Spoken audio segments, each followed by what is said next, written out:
రాష్ట్ర ఎన్నికల ముఖ్య నిర్వహణాధికారి అలాగే కేంద్ర ఎన్నికల సంఘం ఈ మొత్తం కూడా భారతీయ జనతా పార్టీ ఒత్తిడికి లోనైనట్టుగా వ్యవహరిస్తున్నాయని చెప్పని దగ్గర ఒక మాసం పైనుంచి కూడా మేము చెప్తూ వస్తున్నాం. దానిలో ప్రతిదానికి క్షుణ్ణంగా మనకి అంశాలు కనపడుతున్నాయి.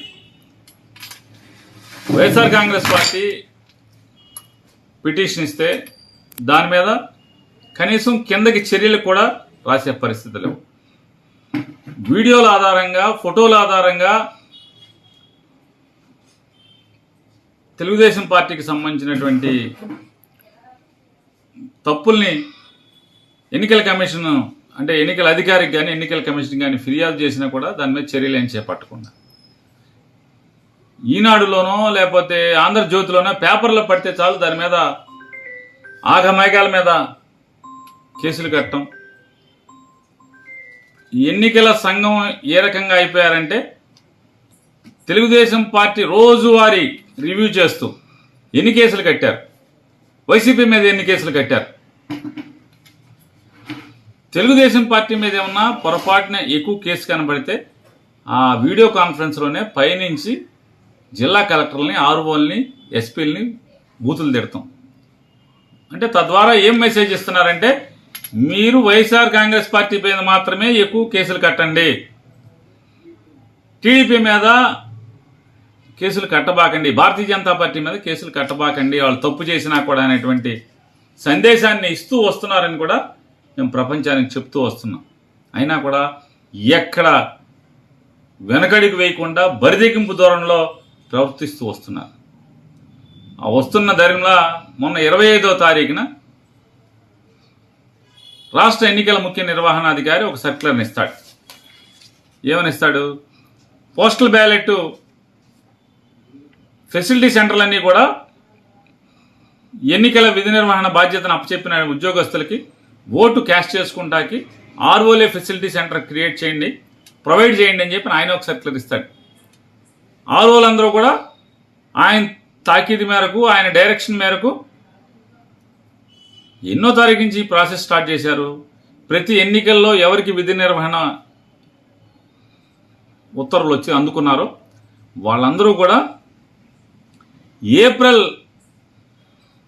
ఏప్రిల్ మాసం 12వ తారీఖు 13వ తారీఖు నుంచో అప్లికేషన్లు పెట్టుకుంటాకి అవకాశం ఇచ్చారు. ఏప్రిల్ నెలలో అంటే వాళ్ళకి ట్రైనింగ్ స్టార్ట్ చేసిన దగ్గర నుంచి కూడా అప్లికేషన్ పెట్టుకుంటాకి ఇచ్చారు.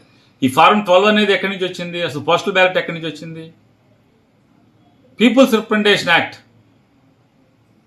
1934లో వచ్చినటువంటి కేంద్ర ప్రభుత్వ చట్టం ద్వారా అసలు ఎన్నికలు ఎలా జరపాలి అనే దాంట్లో ప్రొసీజర్లో వచ్చినటువంటి దాంట్లో ఆ చట్టంలో పొందుపరచబడినటువంటి రూల్స్ ద్వారా వచ్చినటువంటిదే ఈ ఫారం 12A అప్లికేషన్. కానీ ఆ 12A అప్లికేషన్లో ఉద్యోగస్తుడు అతనికి ఎక్కడ ఓటు ఉంది, ఎక్కడ ఎన్నికల విధి నిర్వహణ తనకి అప్పచెప్పారో ఆ లెటర్ని జతపరుస్తూ ఓటర్ నంబరు, తనకి ఏ పోలింగ్ బూత్లో ఓటు ఉందో ఆ ఓటు సీరియల్ నంబరు, పోలింగ్ బూతు ఏ అసెంబ్లీ నియోజకవర్గంలో ఉందో ఆ వివరాలన్నీ కూడా పూర్తి చేసి ఆర్ఓ గారికి అప్లికేషన్ పెడితే వాళ్ళు తర్వాత ఫారం 13A 13B 2 ఇస్తారు, పోస్టల్ బ్యాలెట్ ఇస్తారు. ఆ పోస్టల్ బ్యాలెట్ని కాస్ట్ చేసేప్పుడు ఖచ్చితంగా ఈ వ్యక్తి ఇతనే అని చెప్పని గెజిటెడ్ అధికారి సంతకం పెట్టి స్టాంప్ వేయాలనేది పీపుల్స్ రిప్రజెంటేషన్ యాక్ట్ అనేటువంటి కేంద్ర ప్రభుత్వ చట్టంలో పొందుపరిచిన రూల్స్ ద్వారా ఏర్పడింది. అయితే గడిచిన సంవత్సరం ఆ చట్టంలోని రూల్స్ని అమెండ్ చేస్తూ చేత్తో రాసినా పర్లేదు గెజిటెడ్ ఆఫీసర్ డిజిగ్నేషన్ అని చెప్పని రూల్స్ అమెండ్ చేసి గడిచిన సంవత్సరం కేంద్ర ఎన్నికల సంఘం ఆ రూల్స్ని అమెండ్ చేయడం జరిగింది.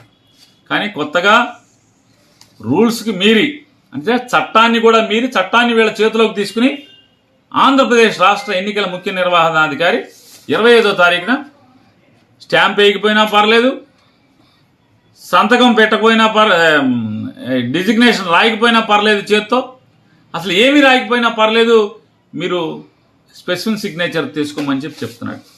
ఉదాహరణకు తీసుకుందాం, మచిలీపట్నంలో 4400 పైచీలకు పోస్టల్ బ్యాలెట్ని ఇష్యూ చేశారు. అంటే ఫారం 12 అప్లై చేసిన వాళ్ళు. ఈ ఫారం 12 అప్లై చేసిన వాళ్ళు మొత్తం బందరోళ్ళా కాదు. బందర్లో ఓటు ఉన్నటువంటి బందర్ అసెంబ్లీ నియోజకవర్గమే కాకుండా జిల్లాలో మిగతా 6 అసెంబ్లీ నియోజకవర్గాలు అంటే బందర్ కృష్ణా జిల్లా మొత్తంలో ఉన్నటువంటి వాళ్ళు కాకుండా మరొక 16 జిల్లాల్లో ఉద్యోగాలు చేస్తున్నటువంటి సుమారుగా ఒక 400 మంది ఓటర్లను కూడా అంటే ఉద్యోగస్తులు కూడా ఇక్కడ ఓటుకు అప్లై చేశారు. రాష్ట్ర వ్యాప్తంగా ఇట్లాగే జరిగింది. అనంతపురం అసెంబ్లీ నియోజకవర్గం 7,000 మంది, ఒక్క అనంతపురం అసెంబ్లీ నియోజకవర్గంలో 7,000 మంది పోస్టల్ బ్యాలెట్కి అప్లికేషన్ పెట్టారు, ఓటు క్యాష్ చేశారు, ఓటు వినియోగించుకున్నారు. అట్లాగే రాప్తాడు 4,000 చిల్లర, కృష్ణా జిల్లా మొత్తానికి 21,000, రాజమండ్రి జిల్లాలో 15,000, ఇట్లా సుమారుగా 15 నుంచి 20, 21,000, 22,000, 23,000 చొప్పున ప్రతి జిల్లాలో ఓటు వినియోగించుకున్నారు. ఇప్పుడు కృష్ణా జిల్లా నుంచి మచిలీపట్నం నుంచి పోస్టల్ బ్యాలెట్లు 16 జిల్లాలకు వెళ్ళినాయి. 16 జిల్లాల్లో ఎన్ని అసెంబ్లీలకు వెళ్ళినాయి లెక్కేసుకుంటే సుమారుగా 500-600 నుంచి 1000 స్పెసిఫిక్ సిగ్నేచర్లు ప్రతి జిల్లా కలెక్టరు ఆర్ఓలకి అందజేయాల్సి ఉన్నది. అంటే ఎక్కడన్నా ప్రతి బ్యాలెట్లో కూడా ఆ సంతకం స్టాంపు కానీ కింద చేతితో ఏం ఉద్యోగం చేస్తున్నాడో గెజిటెడ్ ఆఫీసర్ కింద రాయకపోతే కనుక ఆ 1000 సంతకాల్లో ప్రతి బ్యాలెట్ కూడా టాలీ చేయాలంట. 1000 సంతకాలు ఈ సంతకం ఎవరిదేని తేడా వస్తే ఏంటి అంటే చట్టం వీళ్ళకి పనికిరాదు. చట్టాన్ని మీరు కూడా రూల్స్ తయారు చేస్తారు.